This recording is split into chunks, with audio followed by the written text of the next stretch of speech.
So what you doing in the Chief's rig? Oh, this is kind of everybody's rig. Oh, okay. I'll share it. Sounds great. Just to let you know, if you're going in there, you're going to have to leave that recorder outside. Really? Yep. Oh, okay. So, there. Recorder's got to stay outside. Yeah. Yeah, now. Thanks.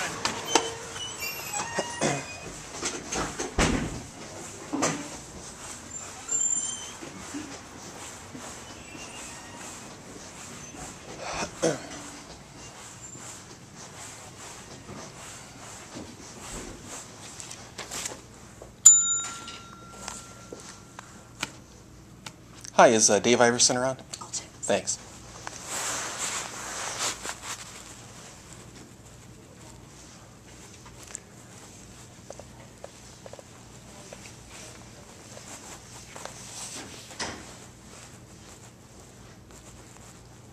So do you follow me all the way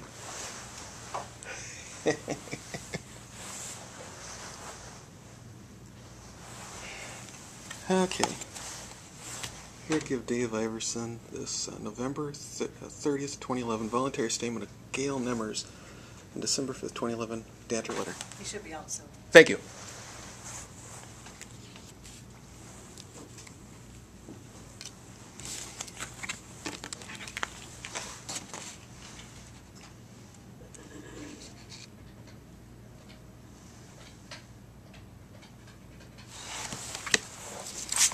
Okay.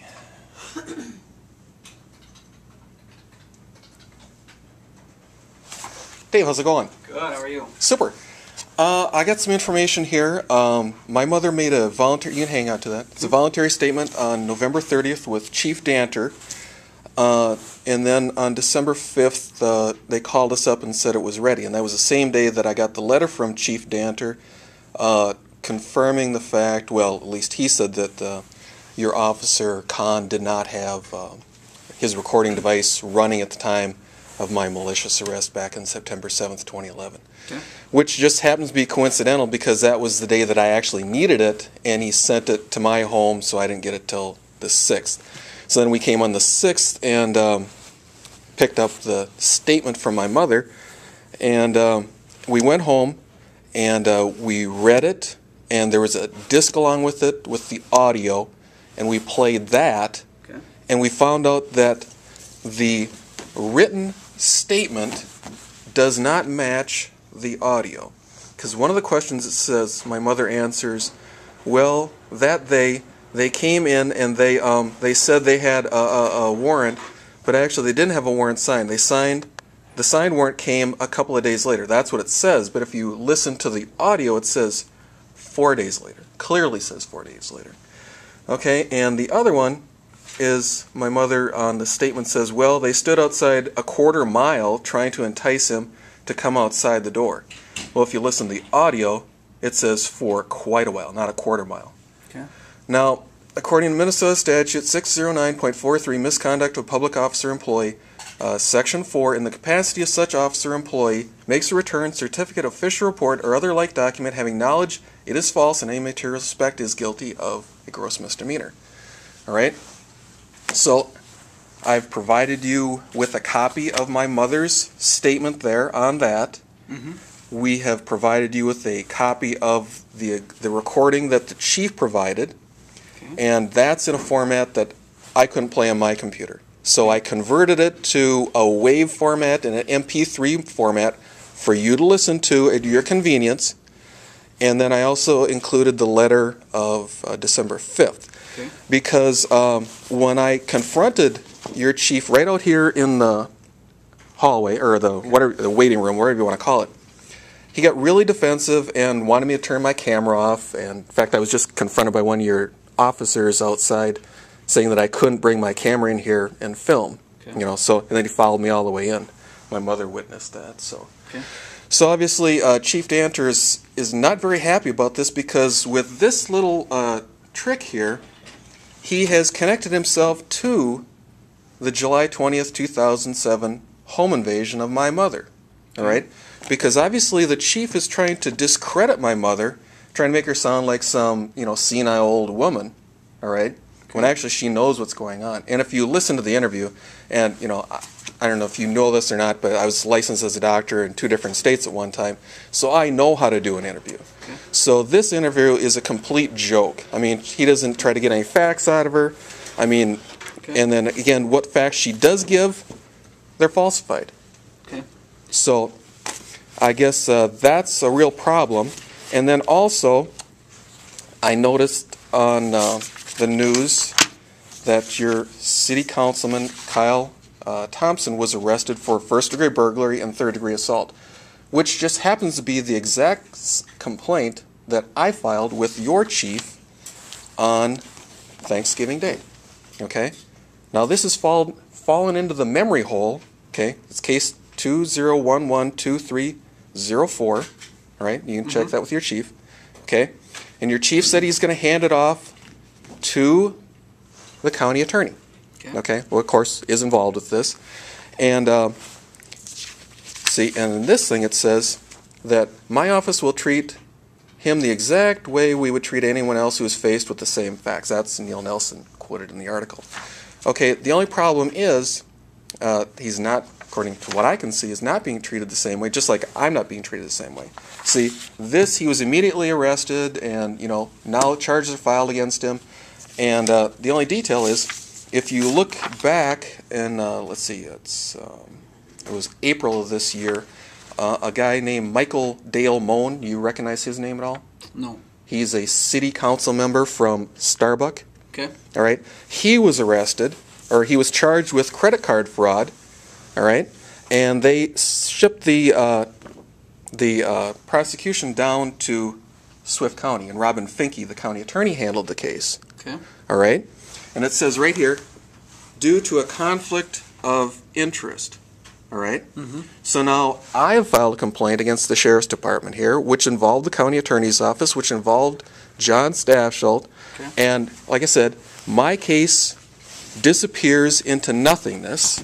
All right? Just like my previous case I filed with your chief of police back here in December 28th, 2010.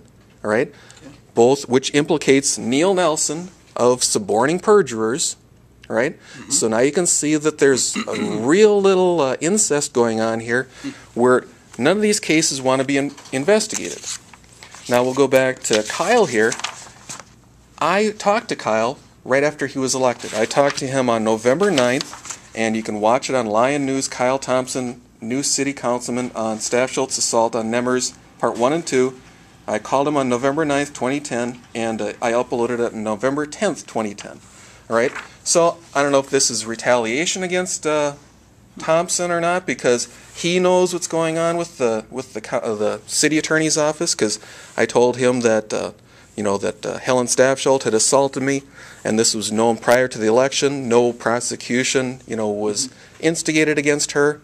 So obviously all these little things here show over and over again that there's 2 sets of laws in not only Pope County but the city of Glenwood here. Okay. You're throwing a lot of information. I know, but I mean... So, again, I have forwarded your complaint on. I think I sent you a letter with regard to that because, again, your comment to me was about our officer. And, again, I'm not real versed in all the legal aspects. Well, I understand that. These cases. But which council did you send it to? I sent it to our city attorney. Who is Bruce Oberlin, right? Who is in the same office with Neil Nelson, right? Correct. Who was involved in the 2007 home invasion.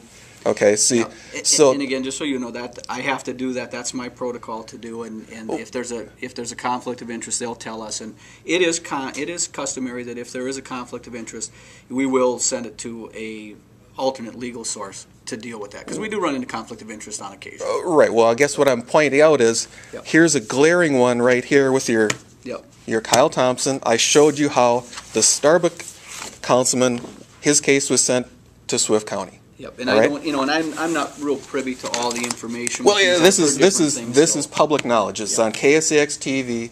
See, it's all part of the public record. It's all information that I gleaned off the computer. Okay. So that means that you can easily glean it off the computer. Yep. So I guess my point is, if you continually put it down to these people who were implicating into these scandals, then it seems like you know that you shouldn't be doing that, and you should be reporting it to a third party, like BCA, FBI, you know, another county, something like that. See, and once I get word from them that there's a conflict of interest, well, yeah, you know, but I've got to follow my protocol as well. Well, the thing is, you can follow your city protocol, but see, the law says one thing, and your protocol may say something else. See, so it's however you want to do it. That's up to you. Okay. You know? Is there anything else you want to provide me besides this tape? Does this have most of what I would need to review with what you're just telling me now? Well, you can see the incident with Chief Danter and myself up on my YouTube channel. I guess I forgot to put that on there. Okay. And it says Glenwood's Chief Danter engaging in smear campaign against Gayle Nemmers, question mark. It's already up to like 91 views, so it must be pretty popular. So. Well, like I did before, I'll take this, I'll review it, and I'll deal with it in the proper channels I have to, and I'll let you know what I've done. So, Right. Well, see, the thing is, you know, I know what the law is. So I know that just because you think you want to follow your little rigid protocol doesn't mean that that absolves you from any That's correct. reporting. That's correct. But, again, you've got to appreciate that I understand. My protocol I understand that. But my point is, I've reported criminal activity through your police department, which disappears into nothingness. Okay. All right? So like I said, there's two sets of laws here which I've clearly shown you. All right? And that, again, and I can't substantiate that, but that's your opinion, which is fine, and I'm going to try to, well, like I said, I'm going to try to. I know I haven't been contacted, because actually I can prove, we reported John Staffschild down in Swift County here, and they recruited, Robin Finke recruited Boyd Beckwith. And he sent us a letter saying that they weren't going to pick up the charges. Now, the only problem is Boyd Beckwith is involved in my July 20th, 2007 home invasion. See? So again, we have that mysterious conflict of interest, which involves John Staffschild, Boyd Beckwith, you know, Glenwood Police Department, the Pope County Sheriff's Department, Pope County Attorney's Office again. See? So again, it's this little incestuous little group here that keeps on covering things up. Well, I will take this, and like I said, I'll review it, I will forward it, and you evidently know more about the process than I do again, and I don't know about all these specific cases, but again, I will forward it to our folks. And okay. Well, then also I want to deal with this little situation with the police officer harassing me here. Okay? So, I mean, obviously he thinks that I can be thrown out of here because I have a camera. Okay, we're just at the lawless Glenwood Police Department, and we had a confrontation, at least I had a confrontation with one of the little thugs outside, and I wasn't watching as I was going in, I was just ignoring him, but my mother saw what happened, so now she's going to tell you what happened as I walked in. Okay? The city cop went in ahead of me, and we were walking down the hallway, and Chief Danter came toward us. He wasn't dressed in uniform, he was just in his regular clothes. And the little cop raced over to him and said, "He's got a camera! Harry's got a camera!" And Chief Danter said, "Okay," and proceeded to walk out toward the door. The way we came in, you mean? The way we came in, yeah. Okay. So obviously they discussed this before, how to handle the camera situation, and the little thug cop decided he wanted to make sure that I wasn't going to get in. Right. Because he made it look like he was making a beeline for me to come to arrest me, right? Right. Okay. Alrighty.